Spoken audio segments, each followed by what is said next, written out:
What's up, Big 12 Nation? It is Tuesday night in America. That can mean only one thing. It's time for another edition of your favorite internet-based Big 12-centric YouTube show. That's right. It's time for the one, the only, the biggest 12 with me, your host, Clint Foster. Thank you so much for making us a part of your Tuesday night, your, vice presidential debate pregame show, if that's your vibe. Okay, we got a really fun show for you. Two great guests and a lot of college football to get into. But first, I need you to do a couple of things for me. First thing I need you to do is like and subscribe to the channel at Big 12 Voice of College Football. There it is right there. Do the thing. Tell your friends, tell your neighbors, tell your family about it. Knock on doors. We're going to grow this show. We're going to turn this into a worldwide movement. Okay.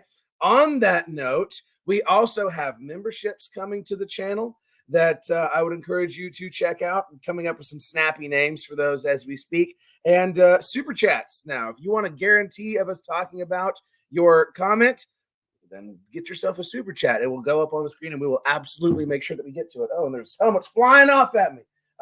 Okay, so there's that. Also, follow me on Twitter at Clint_Foster55 and my YouTube channel at Clint Foster Comedy. Got a new Kansas video out there for you, TCU fans at Kansas. We're off the schneid, baby. We're back in the win column, so that's exciting stuff. And also, I am working on a documentary feature project right now that I'm super excited about. You can see an announcement video all about that on my channel. And it can direct you to a GoFundMe page. I'm trying to raise some money to turn this thing into something really special. Remember the Alamo Bowl is what we're calling it. It's all about TCU's magical 31-point comeback in the 2015 Alamo Bowl, paralleling that with the story of the actual Alamo and the Texas Revolution and Bram Kohlhausen's personal recovery journey after losing his legs. It's going to be really special. Got a lot of players who are going to do interviews with us, coaches from those teams, experts, other people in the orbit of the program, but I need your help to make it happen. So please do check that out. Also, maybe you're watching us on the Voice of College Football Twitter page right now. Hey, man, that's another place you need to follow, at VOCFB. Join in on the conversation. Be a part of the movement. So let's get going with the show. I'm going to welcome in my two guests. We got an oldie but a goodie and a brand new addition to the show.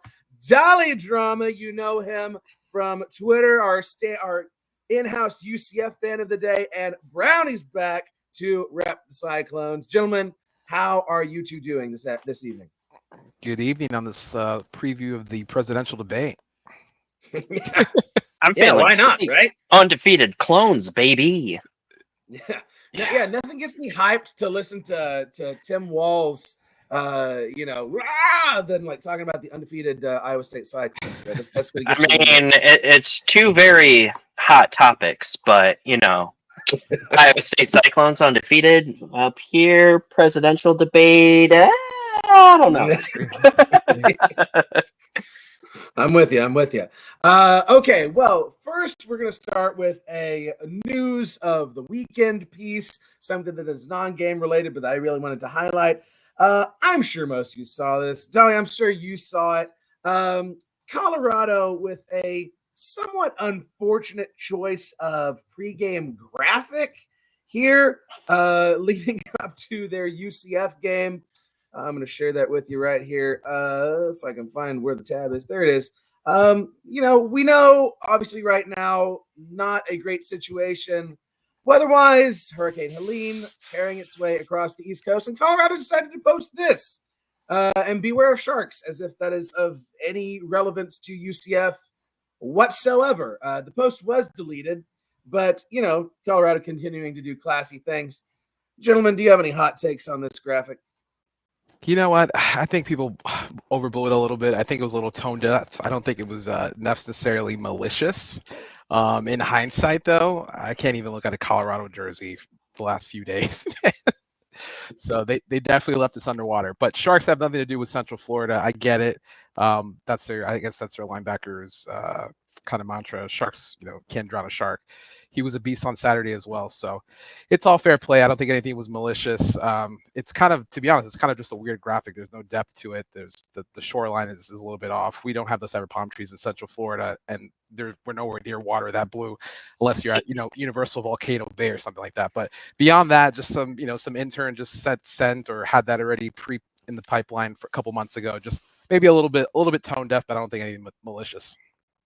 The geographical concerns are let's talk about the real issue here. Yeah, it's a nationwide conference, you know, just get it right. This is what happens when you're the only directional school in our conference. Hey, that direction is up. We've at least, I hope you guys get to those 10 wins this year.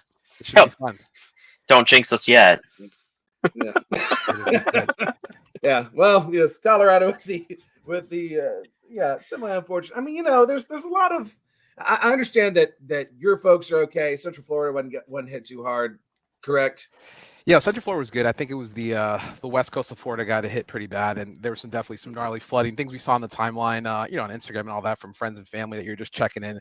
So yeah, I get it. I don't think it's, you know, it's across the country, but it'd be, you know, if you were playing Cal, there were some like northern fires, and it's just like, you know, like set it ablaze. It's just, you know, just a little Google search, just to kind of see, you know, maybe should this play, but I did think it was a little dumb. And it wasn't anything malicious, so.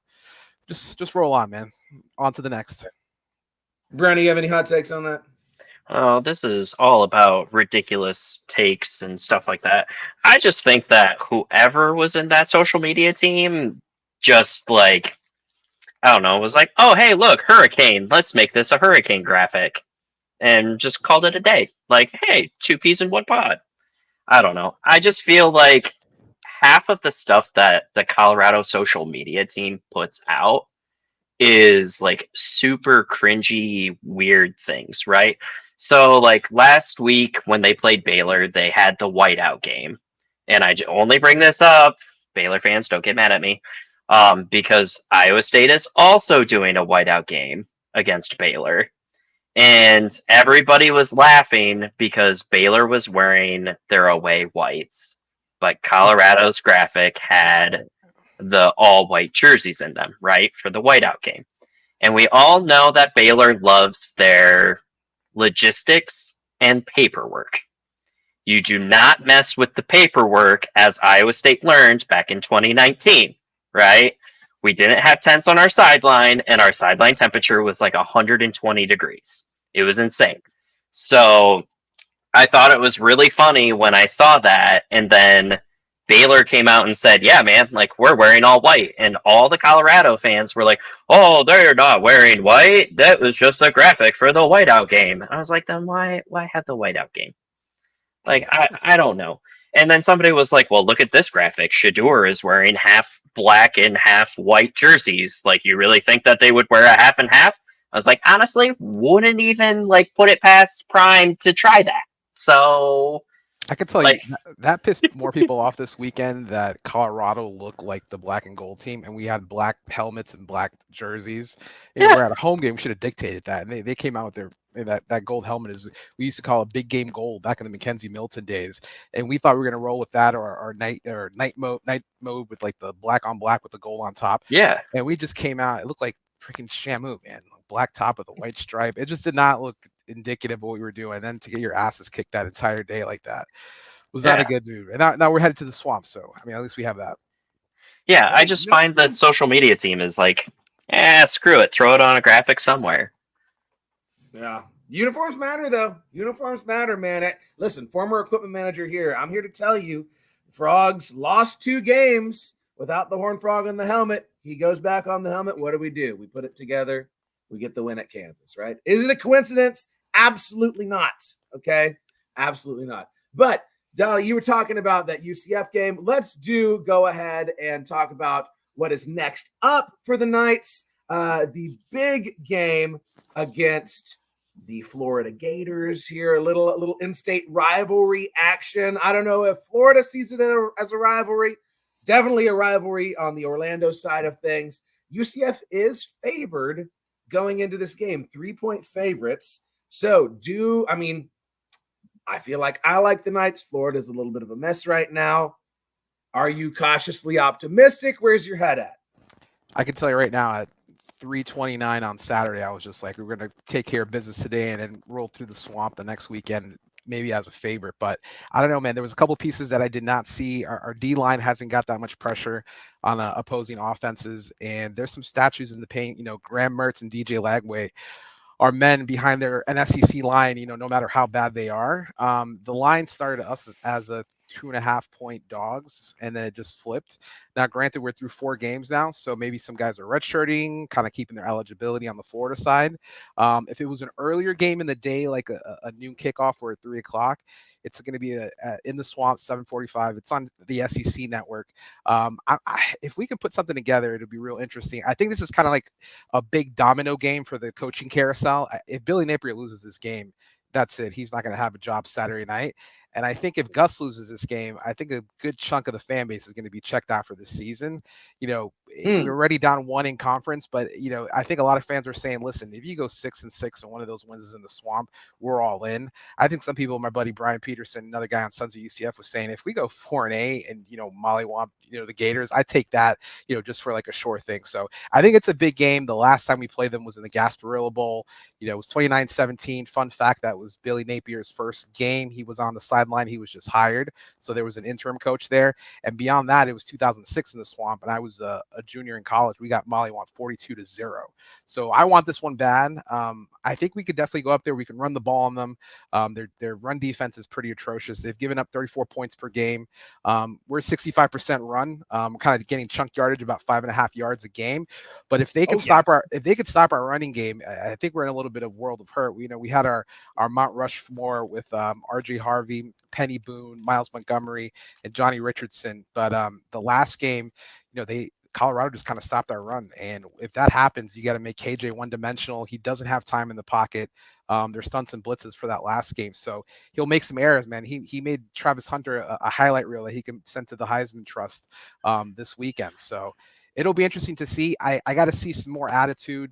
We have Ted Roof as our defensive coordinator that came here dejected from Oklahoma. A lot of fans are saying, I don't know why you guys are taking him. And I kind of want to see things for myself.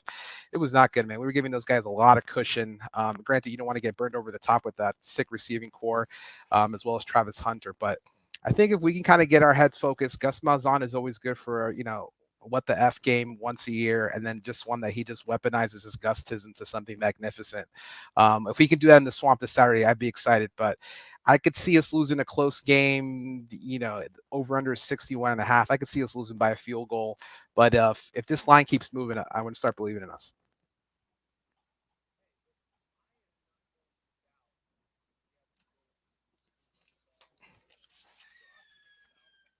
Oh, I think he got muted. I think you got muted. Poor Clint. Clint, you're muted. You're muted. I'm muted? Yeah. There you go. Okay. Missed all that. Yeah. I don't know. I was just going to say, I'm not going to doubt UCF's run game on the road because the Frogs ran afoul of that UCF run game in Amon Carter Stadium 2 weeks ago. And I fully believe in UCF's ability to go and run the ball on Florida.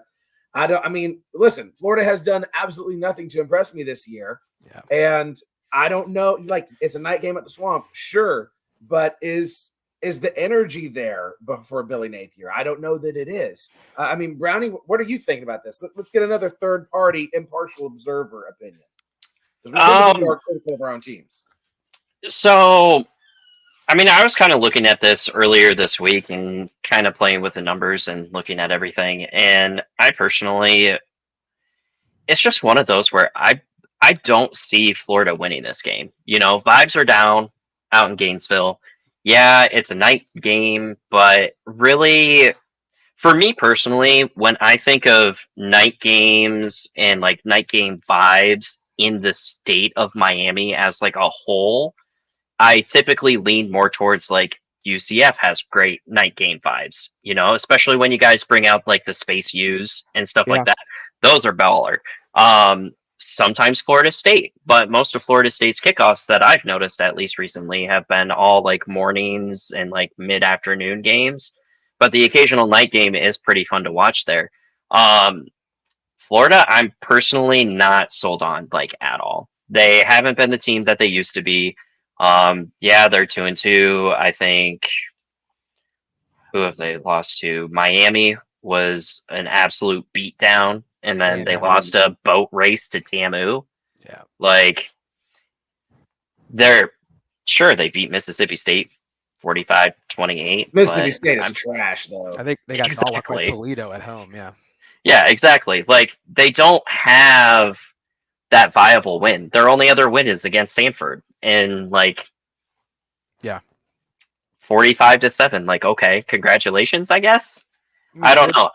I personally think that Florida, even if they do get rid of Napier, I'm seriously looking at the rest of their schedule, and I'm gnarly. It's like it's like 5 top 10 teams right now. yeah, they're.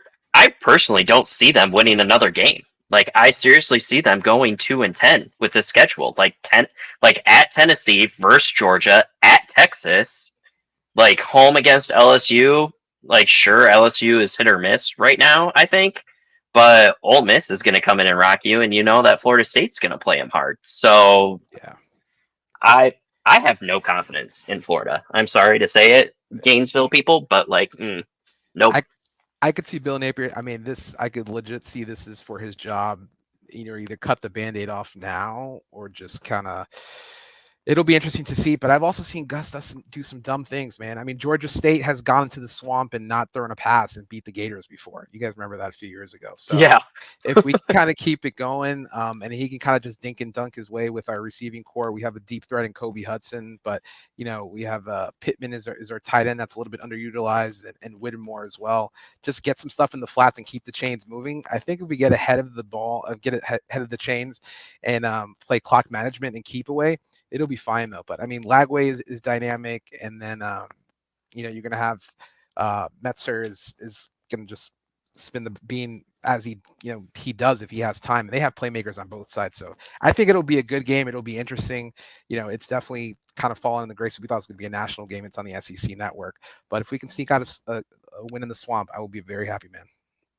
Hey, so far so good in the simulation. We've got them in surrender Cobra fashion right now. I love it. I love it. We got a UCF touchdown and interception here. Jackson, friend of the show, makes a really good point.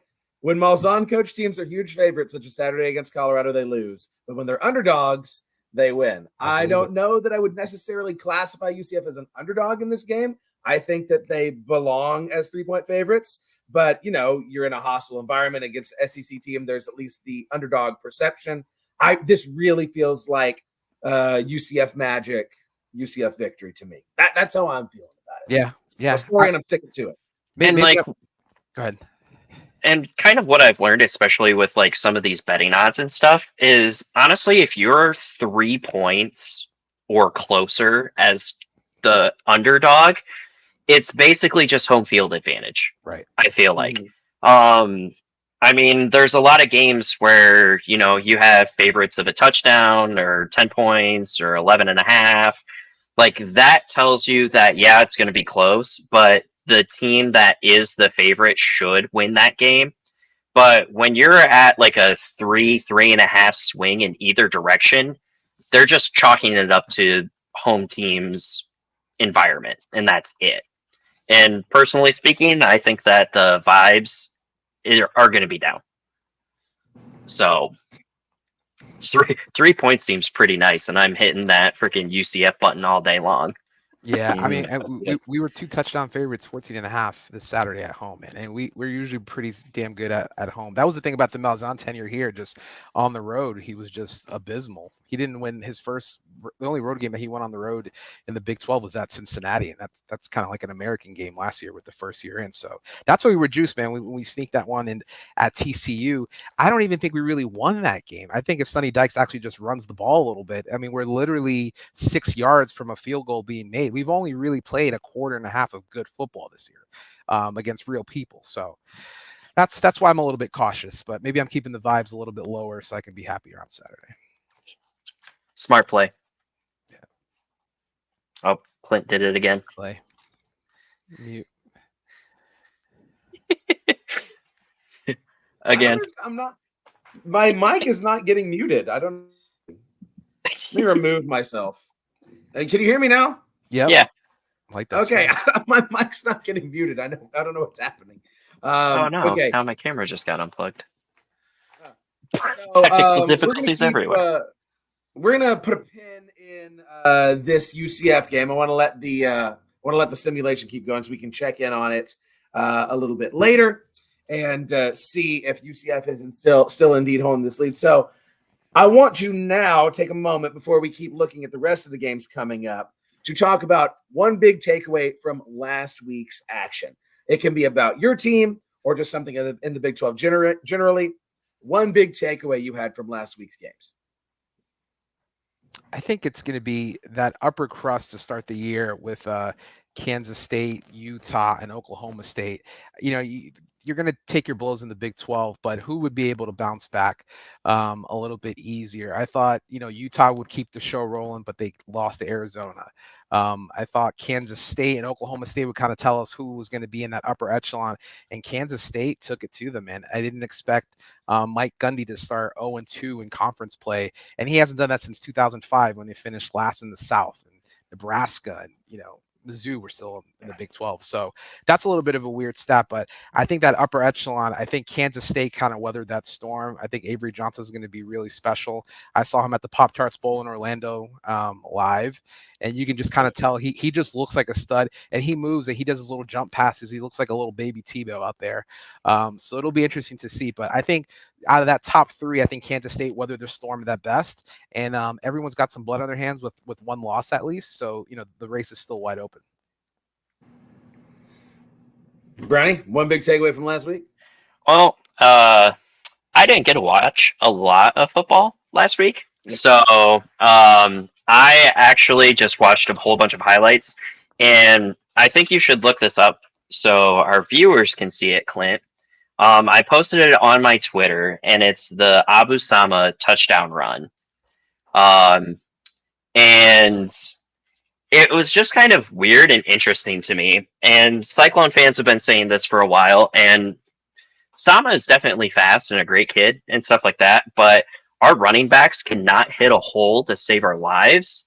And that highlight reel that I had on there was the epiphany of of Iowa State running football at this moment. Basically, the running play, you'll see Sama go to the right. Yeah, you might want to rewind it for the folks. Yeah.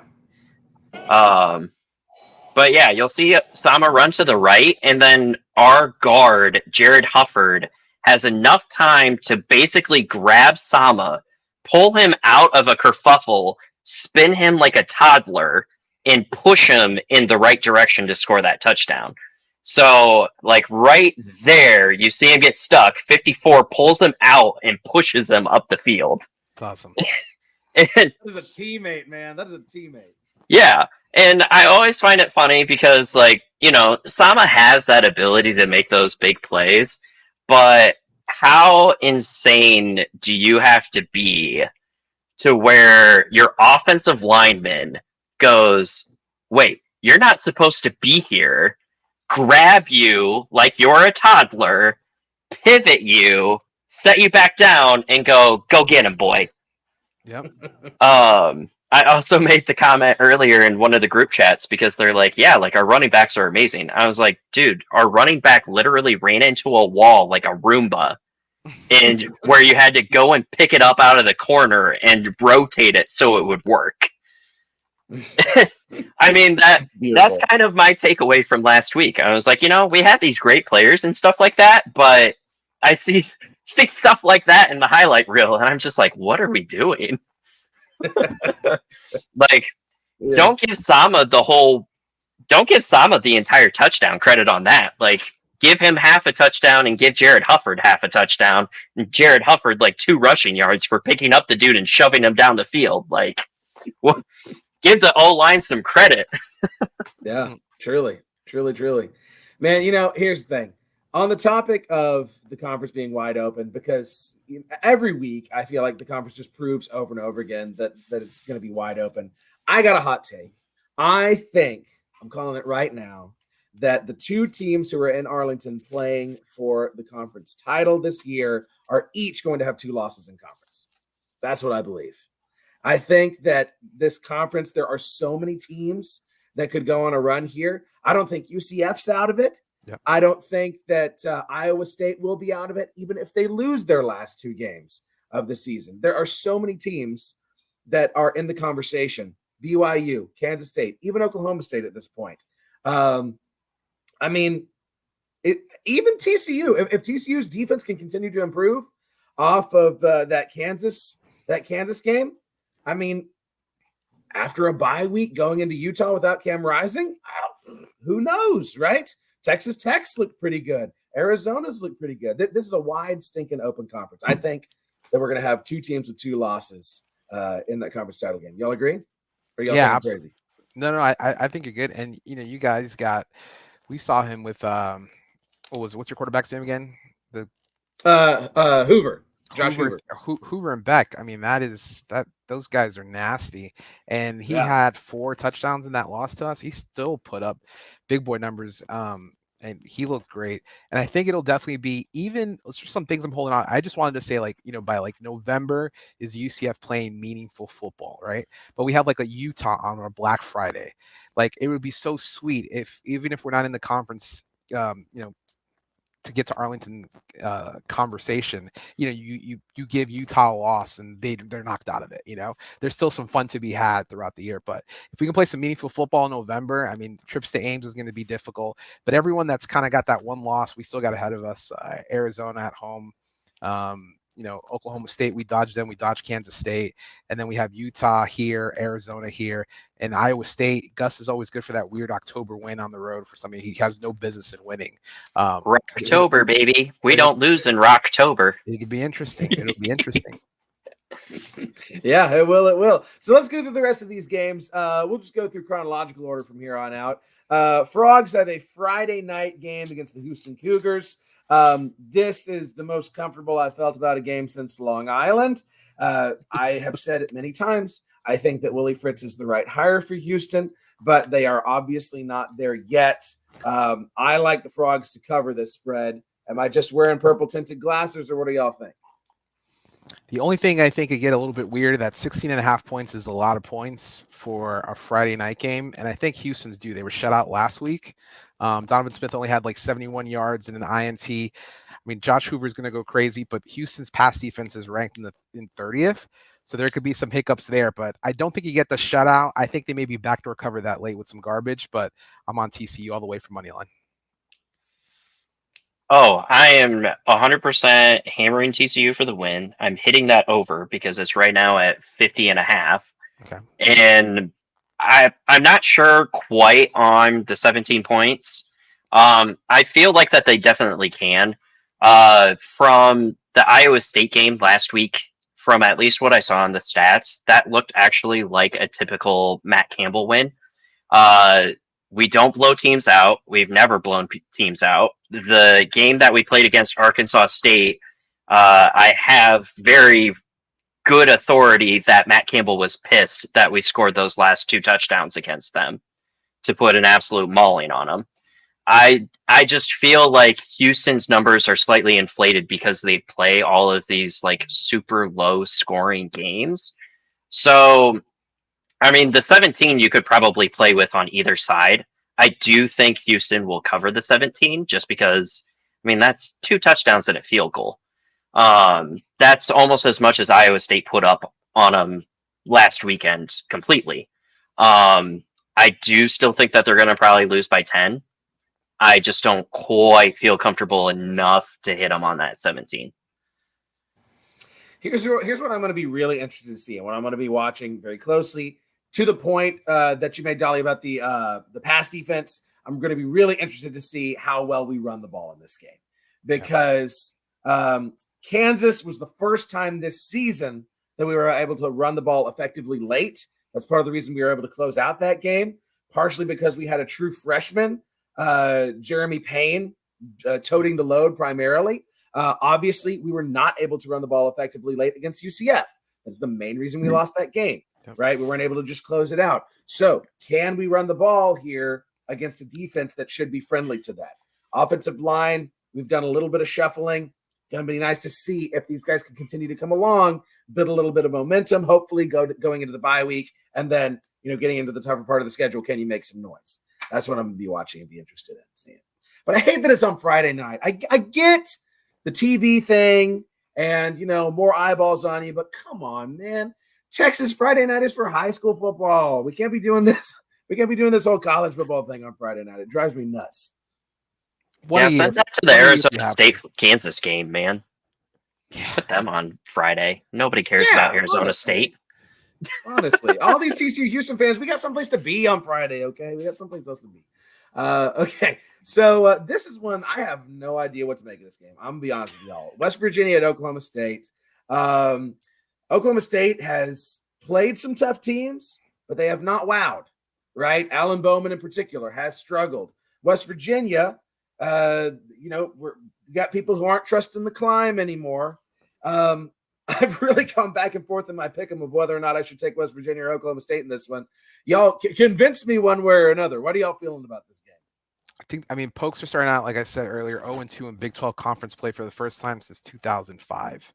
That's a long ways away from what Mike Gundy has built out there in Stillwater. They got rocked by K-State, which should have been a bounce back game, but I thought it was going to be a little bit closer. And Utah just kind of manhandled them in the trenches. But I'm still kind of don't even know what Utah is, especially when they lost at Rice Eccles this past weekend to Arizona. So West Virginia's coming off of a bye. They're 1-8 in the last 9 games against Oklahoma State.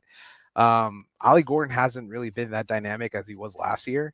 I think Garrett Green could look at this defense a little sloppy and just kind of, make some passes on them. And I think Mike Gundy has a little bit more pride, just kind of lock in. I think I'm going to pick Oklahoma State on this. What time is it? It's Stillwater. It's a 3:00 kick in Stillwater. 3. Yeah. It's not Stillwater magic at night underneath the black sky, but I think they're going to right the ship on this one. I think I'm going to pick Oklahoma straight up. Oklahoma State. What do you think, Brownie? Agree to disagree. I personally think that West Virginia is going to come off, especially off that high with their win against Kansas. I'm not going to say that they looked extremely pretty while playing that game. It was a little bit sloppier. Green had 2 interceptions. I mean, he only threw for 295, but obviously that's all it takes when you're staring at Jalen Daniels and Devin Neal in the backfield for Kansas. I liked what I saw when they played against Pitt until the end of the game. I think West Virginia is definitely one of those teams that doesn't really handle the adversity when it's thrown at them towards the end of the game, whether that be coaching staff, the mental preparedness of the players themselves. Maybe they didn't have practice in the 2-minute warning drills. Like, there's, I think, a lot of different factors, but Bowman against teams with legitimate defenses, which I do think West Virginia has started to show has a good defense, extremely struggles, right? Like, the only time that Bowman has had a positive QBR rating or like above, I think, like 65% for completion percentages is against FCS opponents or weaker FBS opponents. Every game that he's played against actual competition has not ended well for him. For Kansas State, he threw 52%, 364, a touchdown, 2 interceptions, right? Utah, 206 yards, 48.5%, 2 touchdowns, 2 interceptions. Like, you can't be making a lot of errors in the Big 12 and give up the football and expect to win games. I think that Green is going to go in and he's going to show up and show out. And Dolly made an excellent point. Like, Ollie Gordon has not looked like Ollie Gordon that we're used to. I think that they're struggling, and I think it's just going to continue into this upcoming week. Like, I'm hammering West Virginia all day to put Gundy at 0-3 and make Okie State fans start to question if they need new leadership. Yeah, and they would if that happened. I totally agree. Ollie Gordon has been the big shocker this year, especially because there is so much experience on that offensive line. I mean, my expectation this year for Oklahoma State was they're going to run the ball more effectively than just about anybody in the nation, and that has not been the case. And I'm picking up what you're putting down, Brownie, about West Virginia's defense. West Virginia's defense, by and large, is not getting the respect I think it deserves considering the quality of opponents that it's gone up against. And also, I mean, Our offense does I not really don't help know. that at all either. Yeah. Yeah. I mean, I really don't know what to make of Kansas, to be honest, because, you know, this TCU game was the first time Kansas didn't lose by a single score. So I still think that Kansas team is fairly talented. I think now they might be, you know, it might be a situation where they're losing focus because they're like, oh, well, it's a lost season at this point, and we may see them just reel off a lot of losses. But at the point of that West Virginia game, that still is a fairly impressive win to me, especially after the close loss in the backyard brawl and losing to Penn State at home. Yeah, it's the only reason that I'm hesitant on this is because it's in Stillwater. And even though, like you say, it's not at night, to me, Stillwater is one of the toughest places to play just because it is so uncomfortable. Those sidelines are way too shallow. The fans are right on top of you. You don't have any room to do anything. Paddle It's not a fun slappers. place to play. Yeah, the paddle slappers. It's not a fun place to play. But yeah, I can definitely see a world where West Virginia wins this game. I absolutely can. Make sure I'm not missing anything in the chat. Yeah, right, guys, right. I thought Mike Gundy was a god in Stillwater. It would be weird not seeing him coach at Oklahoma State. Yeah, but you could say the same thing about Gary Patterson at TCU, right? Yep. You could say the same thing about Gary Patterson at TCU. And it gets to a point where when you're not putting together the results that you feel are due to your program, you start to ask, has the game passed them by? Are they able to still do it at a high level? I think, and if Oklahoma State loses this game, though, those are the questions that people are going to ask. Absolutely. Okay, moving on to let's talk Cyclones. Let's do it. Baylor at Iowa State. How about them Cyclones? I'll defer to Baylor, another defer to team you, Hoodie. that itching to fire its coach. Baylor, another team itching to fire its coach. Do you see the Cyclones covering here? No, not a chance. Absolutely not a chance. 11.5 points. Are you kidding me? Like, and this is always what I have to tell Iowa State fans, and I need other fan bases to understand this, and I don't know how. I always have to explain it. Matt Campbell will never blow teams out of the water. Never. The Arkansas State game that we saw was an absolute freaking fluke, okay? That was second string and third stringers going out there and just playing backyard football with each other and still putting up numbers. Like, that would never happen in Big 12 conference play. Hoodie, how about this stat? Since 2016, Iowa State and Baylor has been decided by 7.1 points. Wow. Right there. That's all you really need to know, too. And I'm pretty sure it just keeps going back and forth between us as well. Like, we lose away, we win at home, vice versa. I think it just has been flip-flopping ever since correct me if I'm wrong, 2017? It's been flip-flop? Yeah. Yeah. So, I mean, Iowa State's going to win this. Sorry, Baylor. Like, I do not really see a world outside of Rocco Beck, like, breaking a body part that doesn't require him to play football. I just don't. Baylor to me still seems like it's unknown. I've talked to a couple of Baylor fans that have admitted that their NIL was kind of a cluster, so they haven't really gotten the players that they wanted. They've overpaid for a couple of players, and that they're still waiting for Aranda to basically come out and become like that CEO head coach that they want him to be. I just don't know how much longer they're willing to wait for that to happen.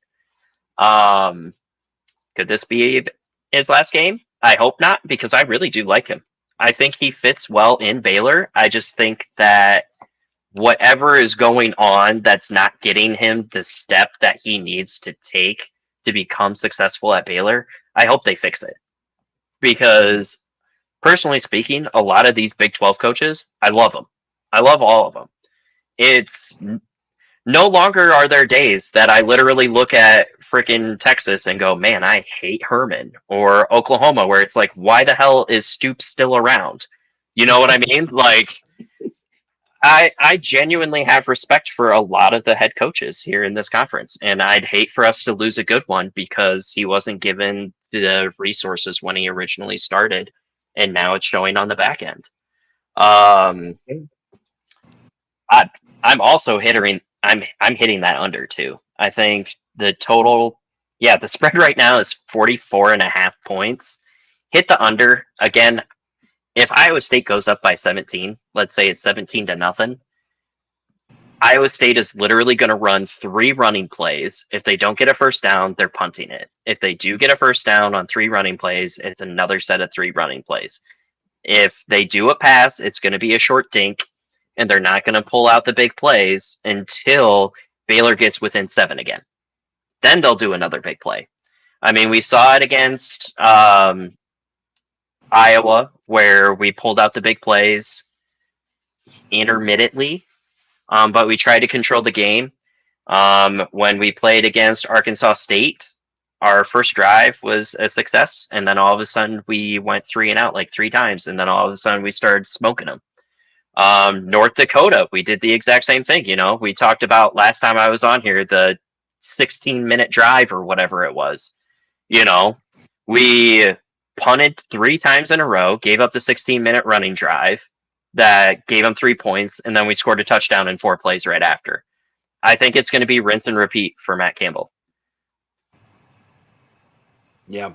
Well, and to your point about Dave Aranda, yeah, I totally agree. As much as I hate Baylor as a TCU fan, I love Dave Aranda. I feel the same way about him that I felt about Charlie Strong at Texas, where it's like, I want you to lose because I hate your school, but you seem like such a good person. Like, and I want you to succeed so bad. And that's so hard to say for Texas coaches, right? Yeah, exactly. But here's the other thing we need to talk about, Brownie, and one of the main reasons I wanted to have you on tonight is there is a very real world. I'm going to knock on all the wood I can for you, but there is a very real world where Iowa State is going into a November 23rd game at Utah undefeated. There is a very real world where that is the case. Is America ready for a 10-0 Iowa State? Oh, my dog definitely isn't. Sadie, you're fine. It was just me. I mean, what could that happen though? I mean, of course they got to get by UCF, right? That's one of the games they got to get through. Personally speaking, I'm taking it one freaking game at a time. Like, we haven't been 4-0 since, I think the stat was 2005. Wow. Or something like that. 2004, 2005. That season against TCU in the Houston Bowl, by the way. Yeah. So It's actually really funny because somebody posted about it, and I really wish that I could find it on Twitter, and I was trying to find it earlier. The last time Iowa State was 4-0, Three Doors Down held the #1 song in the country. And the #1 box office movie at the time of our 4-0 win was Remember the Titans. Nice. Wow. Yeah, like, that is absolutely insane. And I was sitting there and I was talking to my dad about this too. And I was like, man, like, it's been so freaking long. Like, I was like, box office and Remember the Titans. I was like, I only remember watching that on DVD. Like, I don't even remember it being in the box office. And my dad's like, well, yeah, you were like 8. And I was like, oh my God, was I really? Like, I remember going to those games, but like, age is now apparently just a number in my brain of not remembering shit. But yeah, I really think that we need to take care of Baylor first and foremost. West Virginia, honestly, is going to be kind of my uh-oh. I mean, Riot Bros unite on this one, but I can also really see if Iowa State wins these next 2 games that we are the cause for 2 head coaches getting fired in back-to-back weeks. Because oh man, it's the Fed. It's the Feds. Yeah, I don't know why. I just click the start camera button and it comes right back on. But yeah, I really see Iowa State getting to that UCF game undefeated. I think that it's going to be a tough one. Granted, it's at Jack Trice. And I bet you it's also going to be a night game for like the 10th night game in a row, which is starting to get old for our fan base because we're a bunch of old balls and we like to go to bed by 9 p.m. But I don't know. I really am hoping, because this year, my dad and I always try to do trips every year to stadiums. And our trip this year, we kind of cheated out by going to the Arrowhead game against Kansas. Like, yeah, it's back home, but like, when are you going to see your college football team play in a professional stadium? Both of you keep quiet because you guys have better opportunities than us. But like, for Iowa State fans, we don't have a professional team in the state of Iowa. Like, our Super Bowl is Iowa State. Like, You guys always take over Kansas City, right, for the basketball tournament, and hell yeah, we do. you guys head down there, Hilton South. So yeah, Hilton South, baby. Yeah, and I mean, that's kind of the fun part now about this Big 12 football environment right now, is it's starting to get me hyped for basketball season, because Big 12 basketball is an absolute gauntlet, and now we're talking about Big 12 football being a gauntlet. You looked at Big 12 basketball and you're like, yeah, you can literally see a 6-loss team be one of the top seeds for the Big 12. You can have 12 losses on a season and probably still make March Madness. Now we're looking at football where it's like, yeah, a 2-loss team could get you solidly into the Big 12 championship game, and there might even be a 3-loss team in the Big 12 championship game. Like, Utah, I don't know what's going on with them. Kansas State seems to be rocky back and forth. Iowa State still has to play both of those teams the last 2 weeks of the season. So injuries pending, who knows what could happen with those. So I do feel like it's wide open, and I really don't want to jinx it, but here's to me hoping that we can finally get the monkey off our back of getting 10 wins. Yeah, I'm hoping it for you. I had to throw this back up on the screen because UCF was up 21-0. Oh my gosh. The ball near the goal line, and so now it's tied 21-21. UCF driving here inside a minute. So while we have this up to see if UCF can pull out the win, Dolly, did you have any thoughts on that Iowa State game? No, I think it's going to be interesting to see. I've enjoyed kind of looking more across the league. Abu Sama's a real guy. I enjoy him. Rocco Becht has been sick. And J.R. Singleton, too, on the D-line that forced the fumble in the last game as well. They're getting after it. You have to do it on both sides of the line. It used to be just pass happy league. And there's some dogs on the line. So I'm picking Iowa State. I think Baylor will cover with that just for how close they are and kind of the gentleman that Matt Campbell is. But I'm excited for it. And I would love it for Iowa State to be undefeated by the time we get to them as well. So muted. Gotta click the button again. Barnstormers aren't a professional team. Get out of here, Fish. Anybody who says Arena Football League should be the pinnacle of professional sports in the state, that's pretty depressing. Oh, Clinton, you got muted again, bud. Oh, my God, Boomer. Nope, nothing. Boomer, please don't miss this field goal. There it is. You can hear me now. Yeah, he's going for a field goal. Boomer for a field goal. Yeah, let's watch this field goal, I guess. With 4 seconds left, this is for the win. Please. No good. Overtime. Oh, man, going to overtime. No. Literally every single time I've done a simulation on this channel, it's gone into overtime. Every single time. Well, while we watch overtime, let's talk Kansas, Arizona State, gentlemen. Kansas, I like Arizona State in this one. Arizona State has done a lot that has impressed me this year. Kansas, of course, on the losing streak, not looking as great, and I don't like them getting off the schneid on the road. What do y'all think about this game? I mean, Kansas hasn't beat anyone besides Lindenwood this year. Devin Neal's kind of been like their only functioning running back. Highshaw hasn't, been a factor. I wonder if they really do miss that Penn State OC that they got left out, Andy Kudelnicki. Maybe that was some magic. And then I think the Leopolds, are they happy in Lawrence? Or, the wife's tweeting crazy. The fan support is there. Does he kind of miss that he didn't jump on that coaching carousel when he was hot? I mean, there's people that, they've been even talking about at Florida maybe getting Leopold as well. But Arizona State, Beat Wyoming. They trounced Mississippi State. They took it to Texas State as well, which is a really good G5 team with GJ Kinney. But they faltered into some Lubbock Magic by only 8 points. I like Sam Levitt at home. Cam Scatteraboo ran all over Mississippi State. Dillingham is a Gus disciple coaching tree, and he's been killing it. So I think this will be their Big 12 home opener, right? For them. Checking on that actually. Yeah. It should be their home opener. So. Yeah, Big 12 home opener. Big 12 home opener. I think they'll be juiced for that for 3 points at 7 o'clock. So kind of an afternoon evening game for them. I like Arizona State Sun Devils in this one to cover as well.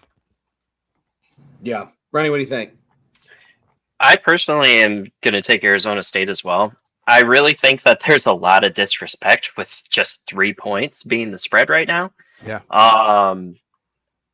Kansas, honestly, has just kind of been a shell of themselves. And I really hate doing this to them, but it just reminds me a lot of Iowa State. When Tom Manning came back to Iowa State, we had what Iowa State would consider their best team ever in 2020, 2021.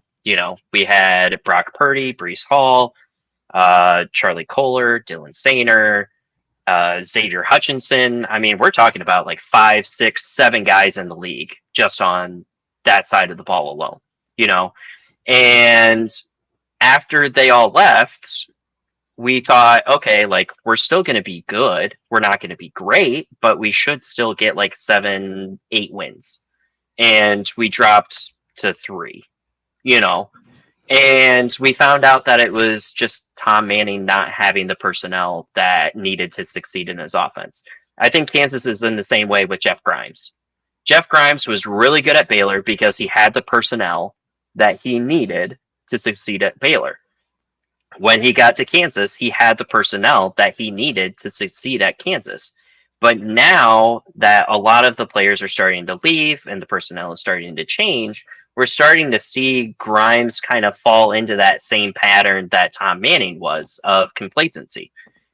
We're not seeing the offensive spurt that we used to. We didn't see all of the crazy looks that we used to. Now, yeah, Leipold has, I think, a significant portion of it. But now you're looking at Grimes that was the assistant head coach and offensive coordinator, and he's losing some of that OC responsibility to like Zebrowski on the sideline. So I don't know what's going on in Kansas. I don't know if we might be seeing a potential assistant coaching changes.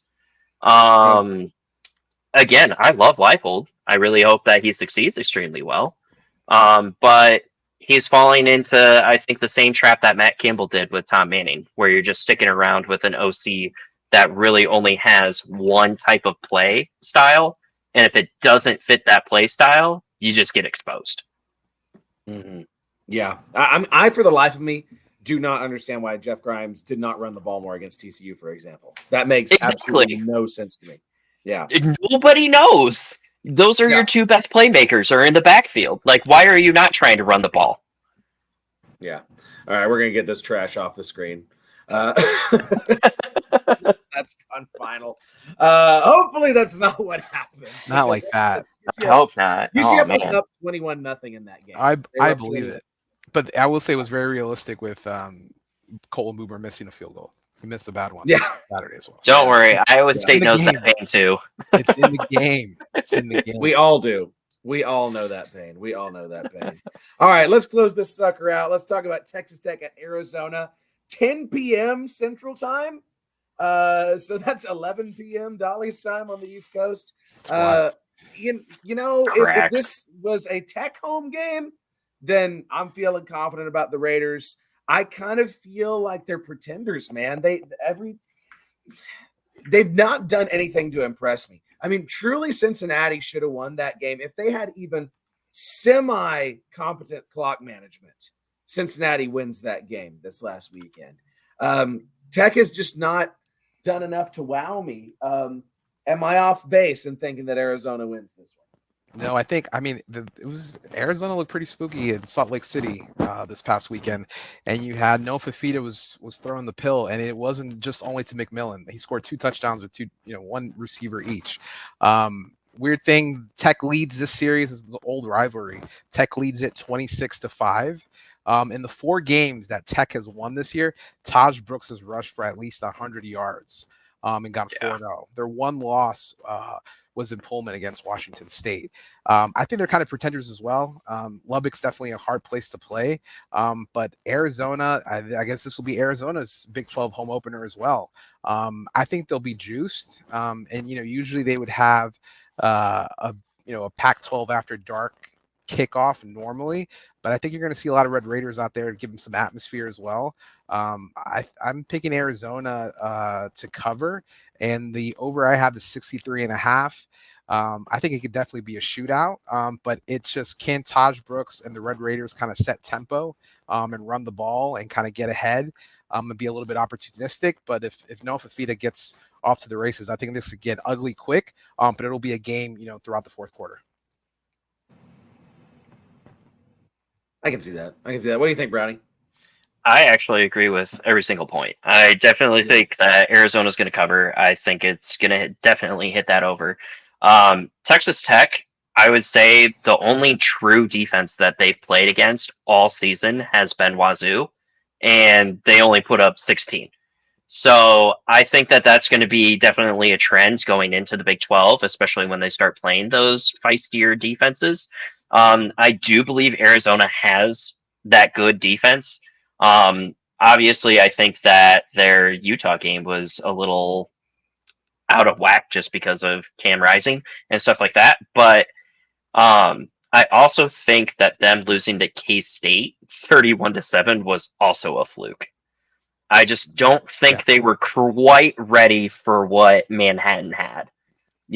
I think that they got down early, they couldn't figure it out, and Fifita, I think that was actually the legitimately worst game I have ever seen him play in his entire career. And I do believe that Texas is just going to get rolled. I genuinely can see this game where Arizona puts up 55 and then just parks the bus, and they somehow still put up 70 and keep Texas Tech to below 15. I'm really seeing that.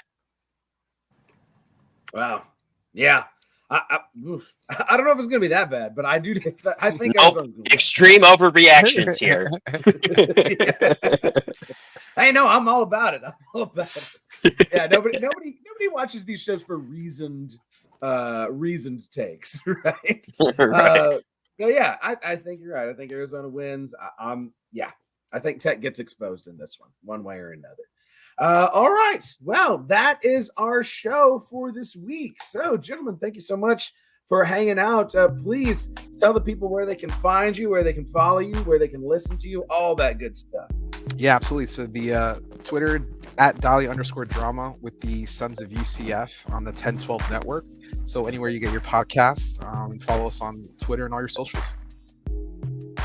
Yeah, Hoosier Burner, Brownie on Wide Right Natty Light. We got a Discord. If you want that information, you can go to the Wide Right Natty Light Twitter page. My Twitter is Hoosier Burner. Otherwise, all of our articles, we got a couple that are coming out. We've been getting together with the 1012 network folks for putting offensive and defensive players together. So that'll be popping out tomorrow. So check us out. Awesome. Okay, yeah, thanks y'all for coming here. Thanks for making us a part of your Tuesday night. Please do subscribe to the show at Big 12 VOCFB. It's not just my show. We got Shane and Joey. We got a lot of fun stuff all week long here on the Voice of College Football's Big 12 affiliate. Also, do follow me on Twitter at Clint_Foster55 and my personal YouTube channel at Clint Foster Comedy. Love to bring you in to be a part of that movement. Dishfish, you asked. how the fundraiser is going for the documentary. It's going really great, actually. I'm almost halfway to my goal. So if y'all would like to contribute to that, I would be so very, very grateful. You'll get a credit at the end of the feature. You'll get invited to a premiere event.